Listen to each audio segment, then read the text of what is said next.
You know that very specific sinking feeling when you're sitting in front of a completely blank screen? Oh man, yeah. Just staring at the little blinking cursor. Exactly, the blinking cursor of a brand new, highly touted AI model.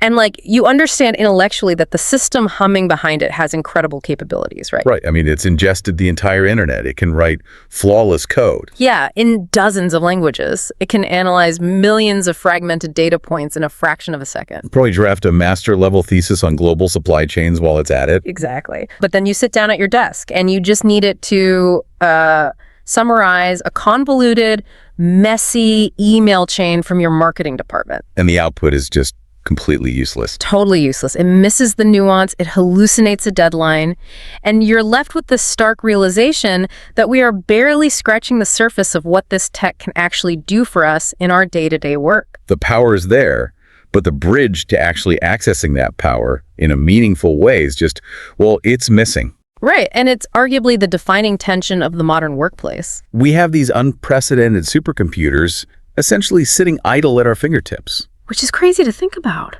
It is. The gap between what the technology is theoretically capable of in a lab and our actual practical ability to use it effectively on a Tuesday afternoon is widening dramatically. And that widening gap is the entire focus of our deep dive today. We are unpacking a genuinely fascinating press release from April 2026. Coming out of a company called EON AI Ventures? Yes, EON AI Ventures. And this document outlines a massive, incredibly ambitious initiative designed to bridge that exact divide we were just talking about. And the core philosophy here isn't about throwing more parameters at the AI. Right, or making the model itself smarter. Exactly. It's about a fundamental rewiring of the workforce to make humans ready for the AI we already have. So the mission for our deep dive today is to explore a complete paradigm shift in how enterprises need to think about tech adoption. We really need to understand why having the smartest, fastest AI models on the planet essentially means nothing if an enterprise workforce lacks what they call human fluency. Human fluency, I love that term. Yeah, if an organization's people don't know how to deploy these models effectively, safely, and strategically, the tech is just sidelined. So we're going to break down the exact framework EON is proposing to solve this crisis piece by piece. And welcome to the deep dive, by the way. We are so glad to have you here with us to unpack it. Definitely. Our promise to you today is to bypass the dense corporate jargon, dig into the actual mechanics of how this works, and get straight to those aha moments that reframe how you look at your own workflow. So to kick things off, the source material pivots on one specific concept that I found incredibly compelling. They refer to it as the overhang. Yes, the overhang. It's a foundational concept for understanding the current bottleneck in enterprise tech. Because if we don't understand the overhang, the rest of EON's strategy won't make any sense. Exactly. So the document highlights a direct quote from Felix Rizzelberg. He's the head of product engineering at Anthropic. Oh, right. He states, the overhang in the product is bigger than in the model. The overhang in the product is bigger than in the model.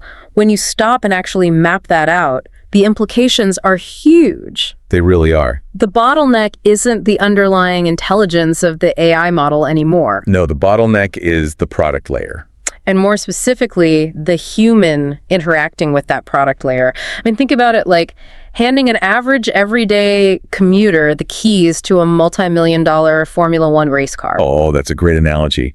And if we take that F1 analogy a step further, the car itself is an absolute engineering marvel. Right. It's capable of taking corners at 200 miles an hour effortlessly. The engine isn't the problem at all. The bottleneck is that the average driver doesn't have the physiological conditioning to handle the G-force. They don't know how to read the complex real-time telemetry on the steering wheel. Exactly. And they don't have the split-second spatial awareness to know when to brake going into a hairpin turn. So what happens? Well, they either crash immediately, or they drive the F1 car at 30 miles an hour in the right lane. Which is exactly what we're doing. We are the commuters gripping the steering wheel, terrified to press the gas. The AI is the F1 car, and we are currently the bottleneck for our own technological advancement. And that is exactly what is playing out across the broader enterprise landscape right now.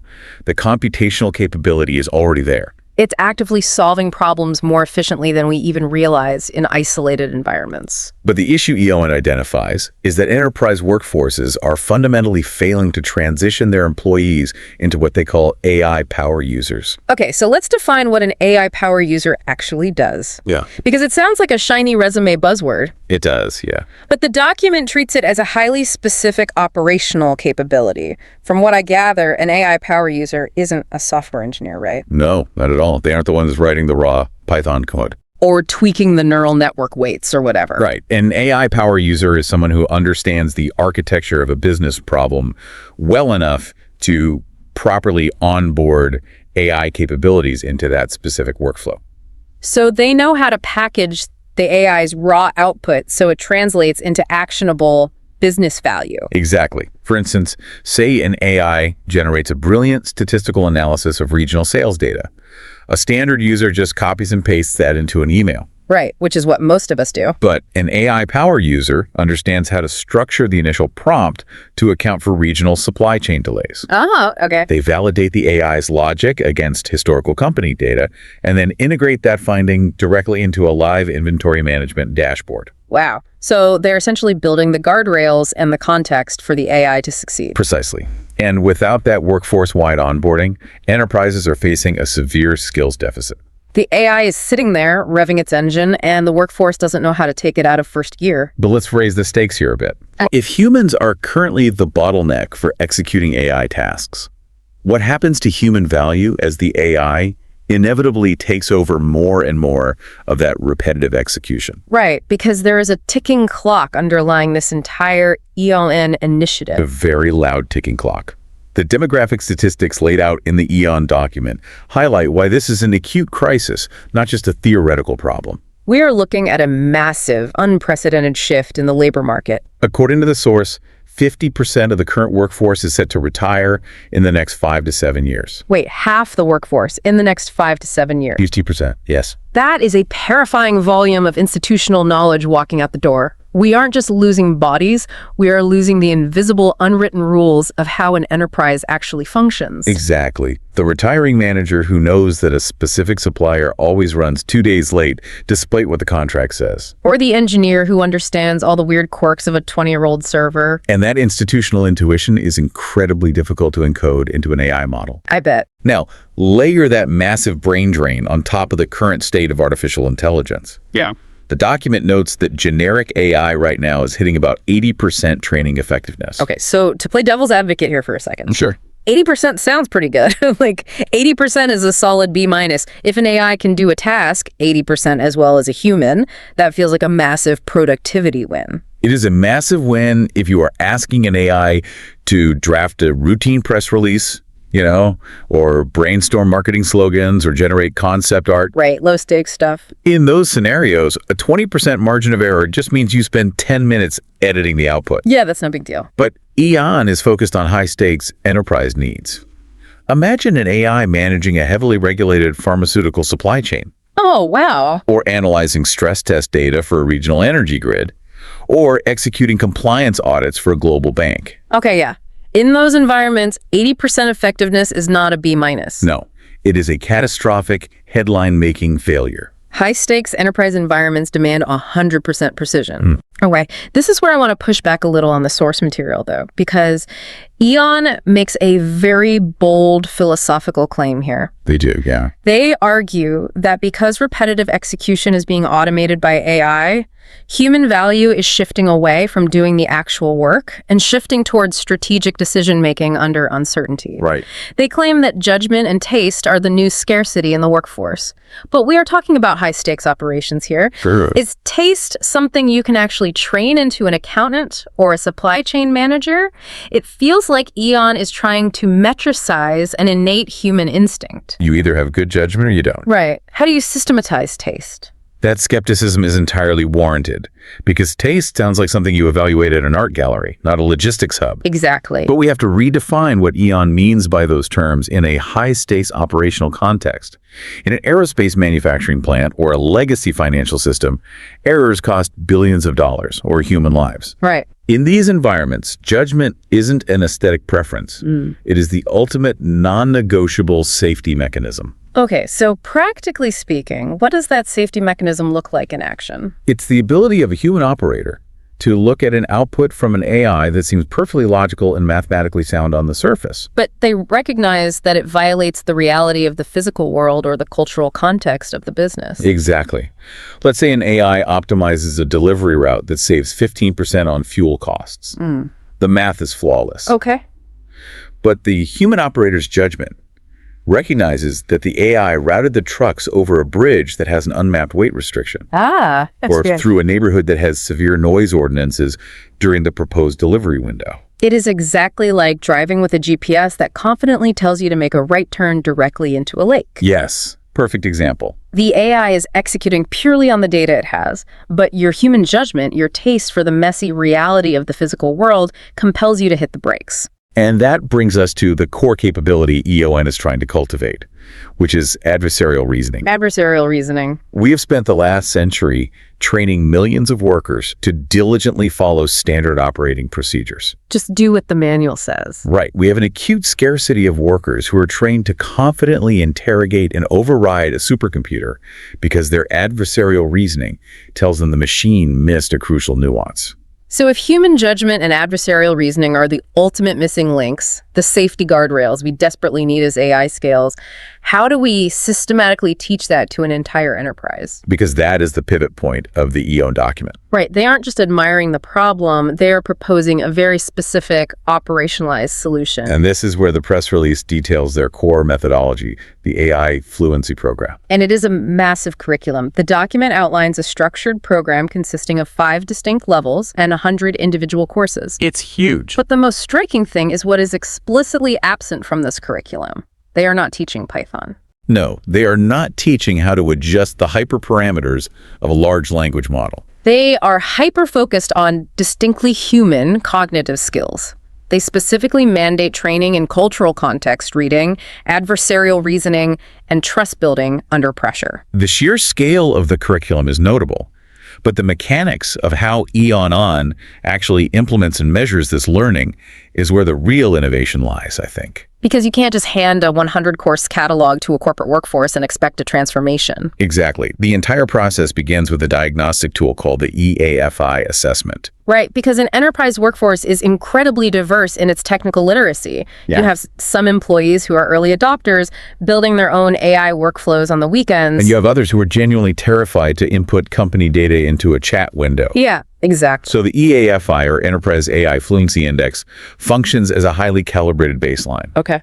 But rather than a standard multiple choice test asking, what does LLM stand for, the EAF measures behavioral intuition. Oh, that's interesting. It presents learners with simulated business scenarios where an AI provides a recommendation and assesses how quickly and accurately the human can spot the hidden logical flaws, biases, or contextual errors in the AI's output. So based on those results, the system pinpoints the exact starting line for that employee within the 5 levels of the fluency program. Right, so it personalizes the progression. But the element of this blueprint that really stopped me in my tracks is how they validate that the employee has actually mastered these skills. The Tribunal Certification System. Yes. And I have to say, Tribunal Certification sounds intensely intimidating. It really does. It does not sound like a standard IT compliance module where you just click through a slideshow and take a 10-question quiz at the end. It is the exact opposite of a static quiz, and that is by design. If you're going to trust an employee to govern an AI that manages critical infrastructure, you can't validate their judgment with a multiple choice test. Right. The Tribunal Certification System is essentially a high-pressure interactive crucible. It sounds like an aviation stress test simulator. Yes. Like, instead of testing, if you know the textbook definition of aerodynamic stall, they throw you into a simulated cockpit. They fail the left engine, blind the radar. But see if you can land the plane without panicking. They are testing your human-aligned outcomes when the systems around you start degrading. The flight simulator analogy is spot on, and it makes perfect sense when you look at the DNA of the company behind this initiative. Oh, right. The source document notes that EON AI Ventures leadership stems from a parent organization called EON Reality.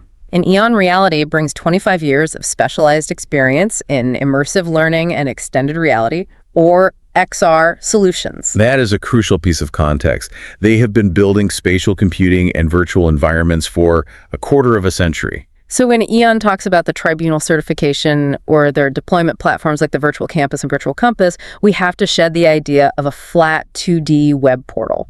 We're not talking about a Zoom call. No, they are drawing on decades of experience in creating fully experiential 3D, high-stakes human training environments. So inside a virtual campus, an employee isn't just reading text. They might be placed in a fully simulated digital twin of their actual manufacturing floor or their trading desk. Wow. They are subjected to simulated crises where the AI feeds them conflicting data and they have to use their adversarial reasoning to untangle the problem in real time under simulated pressure. So the tribunal measures how they react when the rules break down. Exactly. Okay, let's follow this life cycle all the way through them. An employee takes the EAFI assessment. They battle their way through the customized 5 levels of the fluency program. They survive the high-pressure tribunal simulator. And they emerge on the other side as a certified AI power user with impeccable judgment. Where does an enterprise actually deploy these highly trained individuals? Well, the transition from the virtual training environment to real-world deployment is where the massive economic value of this entire program is unlocked. Okay. EON's explicit focus for these newly minted power users is on what they categorize as the long-tail problems. The long-tail problems. I really appreciate that framing. What distinguishes a long-tail problem from what a standard AI is already doing? Standard generic AI models are exceptionally good at short-tail problems. These are what? These are high-volume, relatively clean tasks. Yeah. Drafting a standard corporate memo, summarizing a perfectly formatted database, or generating a generic piece of marketing copy. By easy stuff. Right. But the long-tail problems are the chaotic, messy, deeply entrenched challenges of the physical and historical business world. So the press release specifically highlights challenges like physical world automation and legacy system modernization. Yes. So we are talking about situations like untangling a 30-year-old inventory tracking system that was written in a dead programming language, Right. and figuring out how to make it communicate seamlessly with a brand new AI-driven robotic warehouse where physical boxes are moving around on conveyor belts. Precisely. Those long-tail challenges contain too much historical baggage, too many undocumented workarounds, and too much physical world nuance for a generic AI to simply fix out of the box. An AI can't just guess how a legacy mainframe from 1998 structures its data. Exactly. You need a highly fluent human who understands the business context to architect the solution and then direct the AI to build the bridges. And to facilitate this complex integration, EON provides a suite of specialized tools mentioned in the release, specifically VibeFlow and the Venture Builder. Yeah, so let's break those down because the document names them as critical infrastructure. How do tools like VibeFlow and the Venture Builder actually help a human solve a long-tail problem? Well, while the technical schematics aren't fully detailed in the press release, the operational logic is clear based on EON's approach. Right. Tools like VibeFlow act as a visual, intuitive orchestration layer. So instead of requiring our AI power user to write complex integration code, VibeFlow likely allows them to visually map out the messy, real-world workflows. Creating nodes where the legacy data sits and nodes where the modern AI analysis needs to happen. It translates the human's institutional knowledge into a structure the AI can understand without requiring them to learn C++. Exactly.